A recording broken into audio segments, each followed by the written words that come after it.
এবার আমরা লোকাল হোস্টে আমরা যে থিমটি তৈরি করেছিলাম সেই থিমটি আমরা আপলোড করে দেখব যেটি কীরকম কাজ করছে। আমরা এই জন্য এখান থেকে আমাদের বেসিক থিমটি যে থিমটি আপনাদের দেখিয়েছি পূর্বে সেটি আমরা এখানে দেখাচ্ছি। আমরা বেসিক টেস্ট নামে যে থিমটি আছে সেই থিমটি।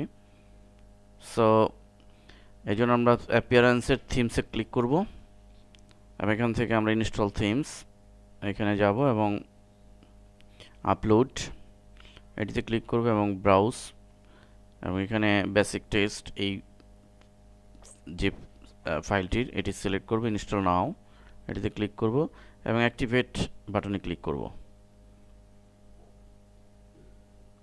এবার আমরা দেখব লোকাল হোস্ট লিখব দেখার জন্য। লোকাল হোস্ট WP40 যেহেতু এর মধ্যে আমাদের রয়েছে, আমরা যেহেতু লোকাল হোস্টে কাজ করছি অতএব দেখার জন্য এইটা আমাদের ব্রাউজারে এই কথাটি মেনশন করতে হবে, দিয়ে আমরা এন্টার দিব। আমরা আমাদের থিমের একদম বেসিক পর্যায়ের যেটি করেছিলাম সেটি এখানে রয়েছে। আমাদের মেনু এখানে আরও পোস্ট সহ যে থিমটি ছিল না, ঠিকই আছে, আমাদের পোস্ট দিতে হবে।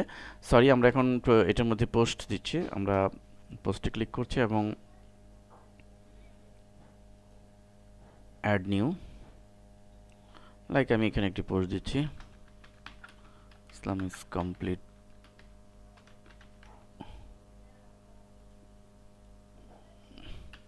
Code of life. এটি কপি করে আমি দিচ্ছি, এটিকে আমি একটু ব্রেক দিচ্ছি। ইচ্ছে করলে এখানে আমি ক্যাটাগরি বানাতে পারি, তৈরি করতে পারি। আমি লিখে দিচ্ছি একটি ইসলাম নামে একটি ক্যাটাগরি দিলাম, যদিও ক্যাটাগরিগুলি এখনও শো করবে না এই পোস্টে, তদুপরি আমি একটি ক্যাটাগরি ক্রিয়েট করলাম, দেন পাবলিশ।